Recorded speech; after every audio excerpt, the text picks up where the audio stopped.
వాళ్ళు మీకేం కొత్త కాదు, కానీ ఏ సినిమా రిలీజ్ అయినా అందరికీ కొంత నెర్వస్నెస్ ఉంటుంది. మీకు కూడా ఉంటుందా? నాకు నిండా మునిగినోడు చలి అని చెప్పండి. కాదు, బాధ్యత ఉంటుంది. అంటే సినిమా బాగుందంటే ఆనందిస్తాను, బాగలేదంటే ఓకే ఏం కరెక్ట్ చేయాలని ఆలోచిస్తాను, అంతే తప్ప. ఎందుకంటే ఎందుకు నాకు నర్వస్నెస్ ఉంటుంది అంటే చేసేటప్పుడు చాలా ఒళ్ళు దగ్గర పెట్టుకుని చేస్తాను.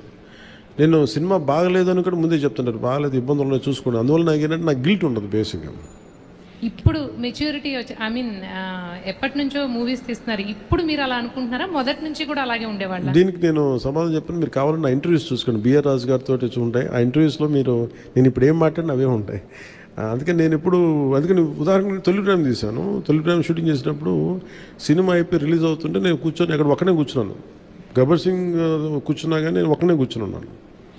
నా పక్కన పార్టీస్ ఏమి ఉండవు. జస్ట్ ఒకసారి నా జీవితంలో నన్ను పార్టీకి పిలిచింది భీమ్లా నాయక్. ప్రత్యేకంగా నన్ను పిలిచారు. ఎందుకంటే ఇంత 10-15 రూపాయలు టికెట్ అప్పుడు కూడా ఇంత డబ్బు చేసింది ఈ సినిమా అని అనుకొని దాని ఒక్కదాని ఫస్ట్ టైము నా జీవితం అదే మొదటిసారి వెళ్ళటం. మళ్ళీ దీని తర్వాత కూడా వెళ్తాను కూడా నాకు డౌట్.